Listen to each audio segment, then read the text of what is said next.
agora você revê essa entrevista que eu fiz com a psicanalista Bárbara Corsetti sobre a questão de compulsão por comprar. O que é normal e o que é patológico? Roda aí.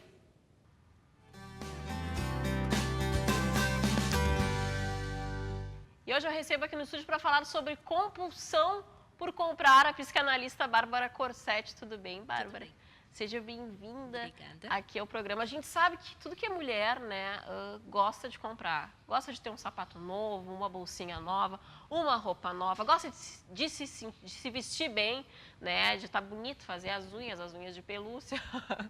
Todas saem correndo. Mas o que é normal e o que é patológico nessa questão de compulsão por compra, né?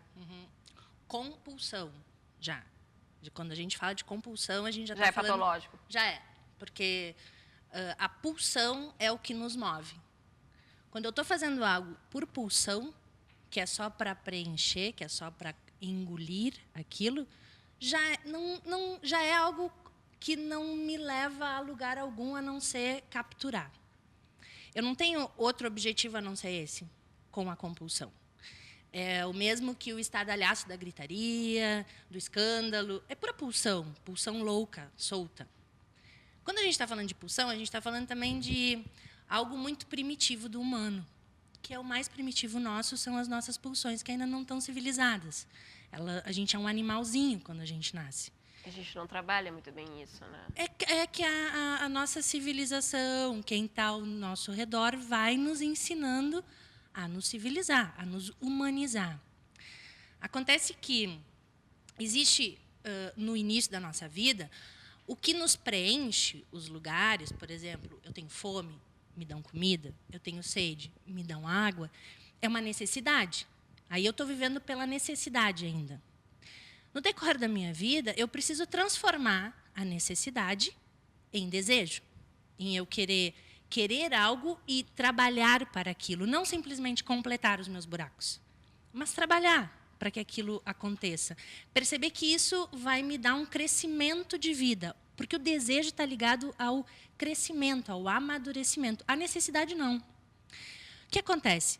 Em 1930, quando o Freud escreve o texto Mal-Estar na Civilização, ele diz, e depois o Lacan nos diz também, que o grande mal-estar da civilização é a gente conviver com os outros, é a gente ter que se civilizar. A gente tem que evoluir, porque o outro me pede que eu evolua. O outro me pede que eu não faça escândalos, o outro me pede que eu converse ao invés de eu bater, ao invés de eu matar. Isso é civilização. E isso causa um mal-estar tremendo no nosso psiquismo. Por quê?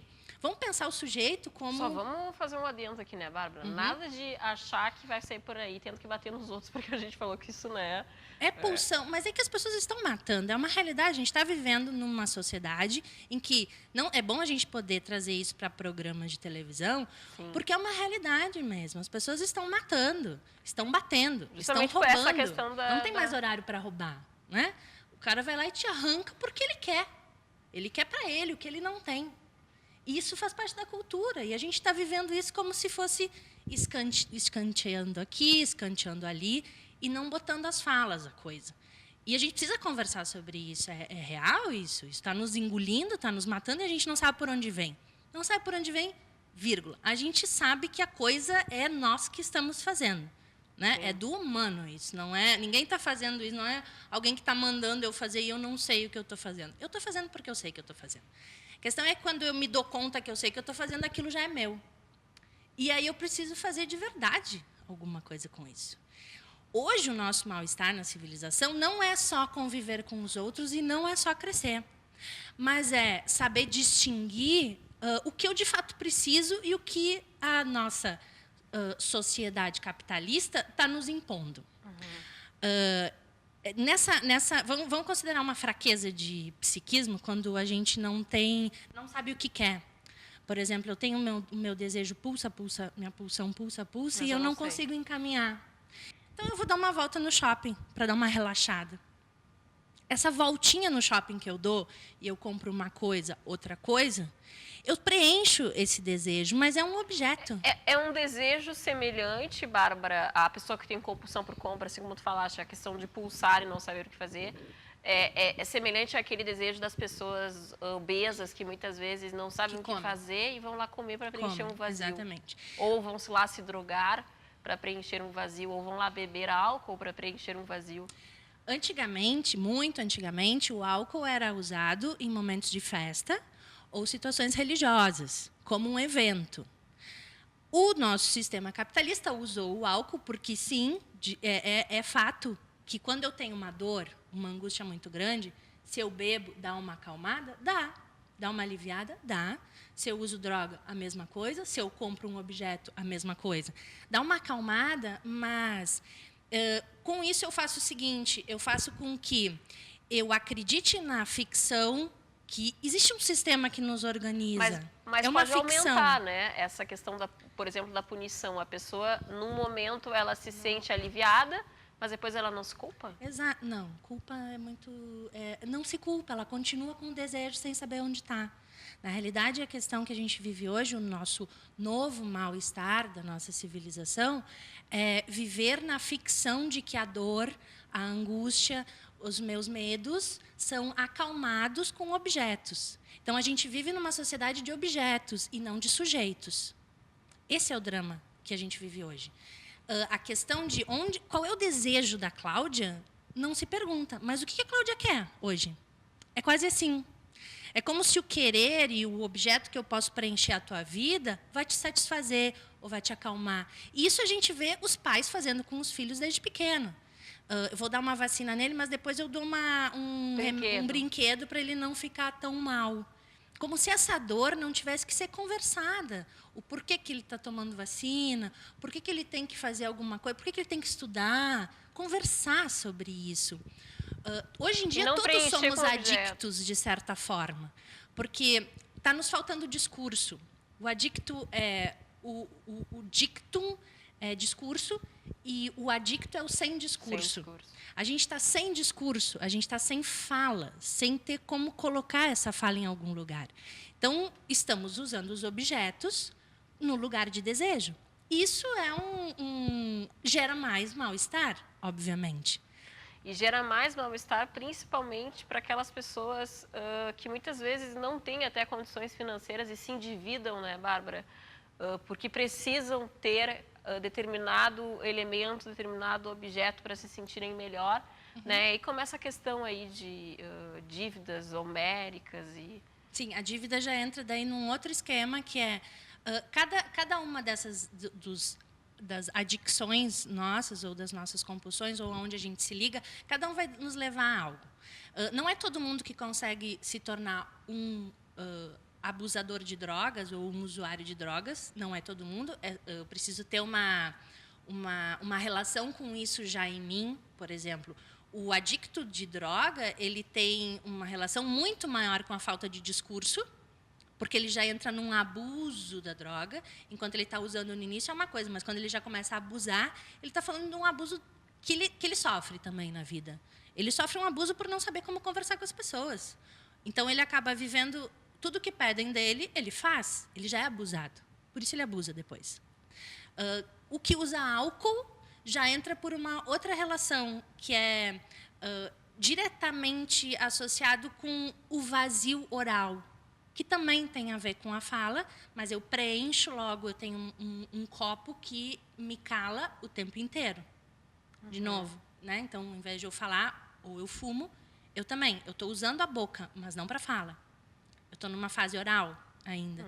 Que todos eles têm a ver com esse lugar de que não tá nos sendo dado, que é permitir que eu possa conversar sobre o que eu quero. Não acontece isso. Então, a gente poder pensar que a gente vive num mundo capitalista... Então, por isso é preenchido. Eu preencho. Já no consumo de objetos, muitas vezes, por exemplo, eu estou produzindo algo que está me desenvolvendo um desejo. Todo desejo ele tem um tempo para eu ver. Por exemplo, um projeto de um livro. Eu estou construindo um livro, ele precisa de um tempo. Nesse tempo de crescimento, assim como os 9 meses de uma criança, ele precisa de um tempo para viver e é real. A sensação de quando a gente está produzindo algo é de uma angústia imensa. Só que na nossa sociedade a gente não sabe viver com angústia. A angústia é uma abertura e, ao mesmo tempo, ela nos dá uma sensação de vazio, porque é onde a produção precisa entrar. Eu preciso de um vazio para produzir, para criar. Senão eu não consigo escrever, se eu não consigo produzir algo, porque eu não estou angustiada. Se eu estou tão preenchida de objetos, eu vou ali, compro, vou ali, compro, vou ali, compro, eu não preciso fazer nada, eu só compro. Brincadeira isso, né? É uma brincadeira que eu não preciso fazer nada. Sim. Porque quando eu chego em casa, muitas mulheres compram várias coisas, quando eu chego em casa está tudo em cima da cama. Não era isso que eu queria. Eu comprei tudo isso, mas não era isso que eu queria. Eu queria uma outra coisa ainda. Claro, ela nunca vai conseguir comprar isso que ela quer, essa outra coisa que está marcando para ela. Isso ela vai ter que produzir. Na verdade, não se compra pelo objeto, mas sim pelo prazer da compra ali, do que está se comprando. É que, como eu estava dizendo, essa sensação de acabar com a angústia. Eu tenho uma dor. Me causa dor eu produzir um livro. Me causa dor. É dor real. Não é brincadeira isso. Causa dor, causa angústia. A publicação causa dor e causa angústia. A questão é que, se eu não passar por essa linha, eu fico com a sensação de que eu não fiz o que eu tenho que fazer. Sim. E, para o psiquismo, o nosso imaginário é tão criativo, e ele vai por várias vias, que, quando eu estou com essa angústia, a sensação é de que eu tenho que sair desse caminho e fazer outra coisa. Então, eu invento de viajar, que eu não devia viajar nessa época. Por exemplo, eu me lembro que esses dias a gente estava jantando com um casal, e esses dias faz tempinho já, e eles estavam organizando uma viagem para a Europa, que eles iam ficar quase um mês. E a nossa amiga disse assim: mas vamos sair semana que vem, a gente podia ir para um lugar, não sei onde. E ele falou para ela: não, querida, a gente vai para a Europa no mês que vem, a gente não pode ficar gastando. É assim. É cai no chão, né? Volta. E isso que a gente precisa o tempo inteiro, se dar conta de uma realidade. Se eu estou caminhando para cá, é para cá que eu vou.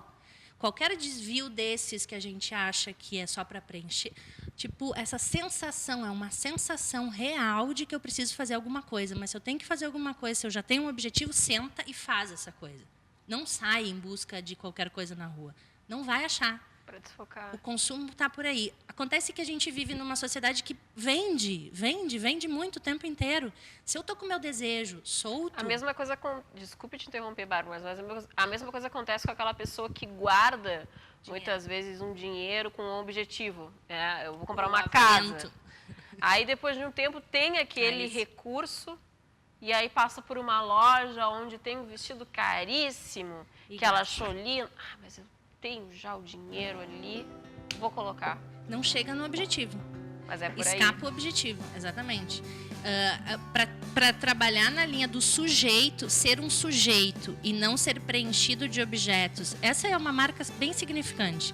A gente não viver como preenchendo de objetos, mas saber qual é o meu desejo. São duas linhas. Muito bacana essa entrevista com a Bárbara. Eu vou para o intervalo e já volto com mais TPM. Fica aqui comigo.